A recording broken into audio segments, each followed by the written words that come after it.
It does feel as if the momentum is behind Boris Johnson to be the next Prime Minister, and he, of course, has said that he is prepared to take the UK out of the EU without a deal if that's what it takes. Are you going to try and stop him?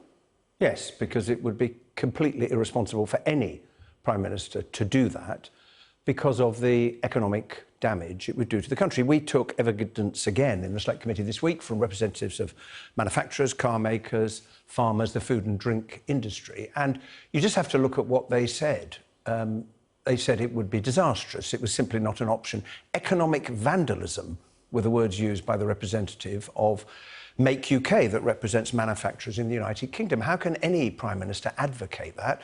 And what is clear, Sophie, as we know already, is that the House of Commons does not support a no-deal Brexit, and there is no mandate from the referendum for a no-deal Brexit because the Leave campaign never argued for one. You say there's no mandate, but at the same time, some people who voted Leave in that referendum will be looking at MPs like yourself and thinking, look, you're just trying to stop the democratic will. OK, perhaps many people would have liked to leave with a deal, but if it was a choice between not leaving at all and leaving without a deal, that is what they would go for. They believe that that is a true Brexit. Well, and MPs voted to leave as well. Well, I don't think it is, because, look, what has occupied British politics for the last 3 years? Why is Parliament deadlocked? Because the referendum didn't decide what the future economic relationship with the EU would be after we have left, and the current Prime Minister, Theresa May, tried 3 times to get Parliament to approve her deal. We did not, and whoever wins the Tory leadership contest will return to find the same numbers in the House of Commons. And the last time we voted formally and specifically on whether we supported a no-deal Brexit or not, that was defeated by 400 votes to 160. At the same time, you lost your attempt last week, though, didn't you? It's not as if it's always clear-cut that you're always winning all the votes that you put forward. Well, the vote last week was a procedural motion, a business motion to, as we say, book a slot on the parliamentary agenda. But the last time we voted just on the question, does Parliament approve or not approve a no-deal Brexit, it was a huge defeat for a no-deal Brexit, and there is no mandate for it, and I don't think whoever wins can somehow claim that being elected by the Conservative Party membership is a mandate for something that Parliament has already rejected and was not argued for by the Leave campaign during the referendum. I just wonder, will you be able to do what you hope? You haven't got much time, have you? I mean, Parliament breaks over summer, you're taking all of August off, come back for a couple of weeks, then your party conference season. We're supposed to be leaving on October. Have you got time to do this?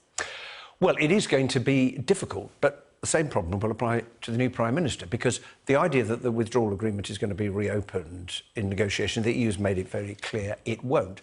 But look, I think there are 1 or 2 other options using the parliamentary rulebook to enable MPs to do their job, which is to express their view.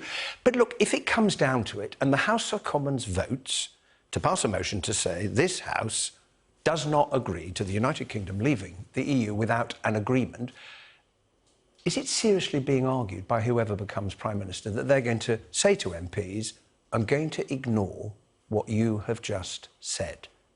I don't think that that is a politically or indeed a constitutionally sustainable position, and that's why I've come to the conclusion, and a growing number of MPs have, although we are not yet a majority, that the only way to break the deadlock is to present the real choices to the British people.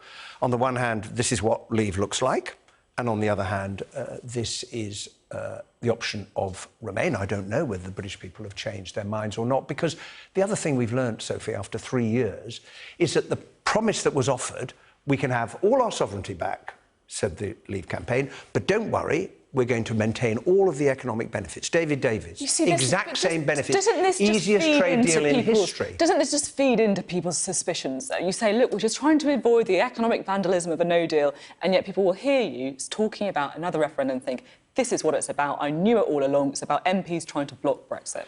No, it's about taking the real choice, 3 years on, back to the British people. And that is democratic. After all, as you know, Sophie, the Prime Minister tried twice to return to the House of Commons to get us to vote for her deal and said it was democratic.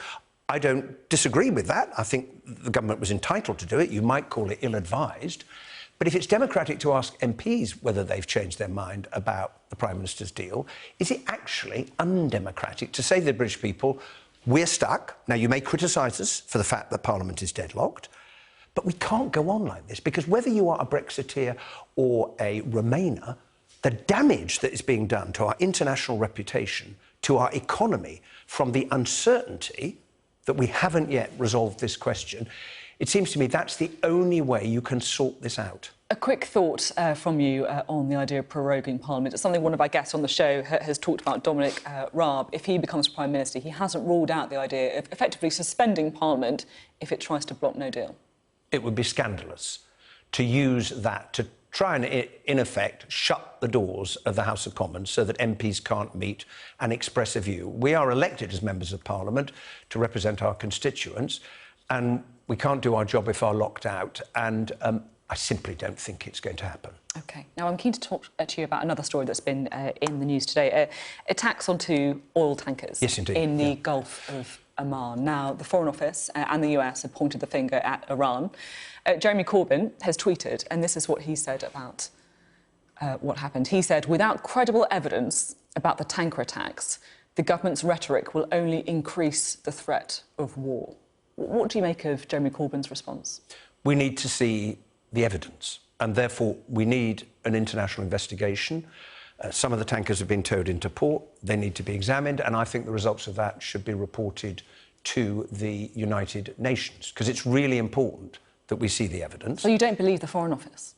I don't know. The honest answer is I don't know, and nor do you, and nor does anybody else. Now, as the evidence is gathered, then people can make their judgment, and I think the United Nations is the right place to do that. The second thing I would do is, if these attacks continue, then the international community ought to take steps to protect vessels that are passing through the Straits of Hormuz. That has happened in the past during, for example, the Iran-Iraq war. But thirdly, we have to address the cause of the tension with Iran, which was the United States' decision to withdraw from the Iran nuclear deal. Now, it wasn't perfect, and there are other things that Iran is doing that are very destabilising in the region. Their holding of Nazanin Zaghari-Ratcliffe, who started her hunger strike yesterday, is outrageous, and the Iranian government should release her back to her family and her daughter and her husband as soon as possible. But the Iran nuclear deal was the result of patient, difficult diplomacy, and almost everyone except the United States accepted that Iran was abiding by the terms of the deal. Now it's facing the sanctions. If it is undertaking these attacks, well, it's of course completely wrong of them to do so, but we have to address the root causes, and we cannot have a conflict. And therefore we need to de-escalate the tension rather than to ratchet it up.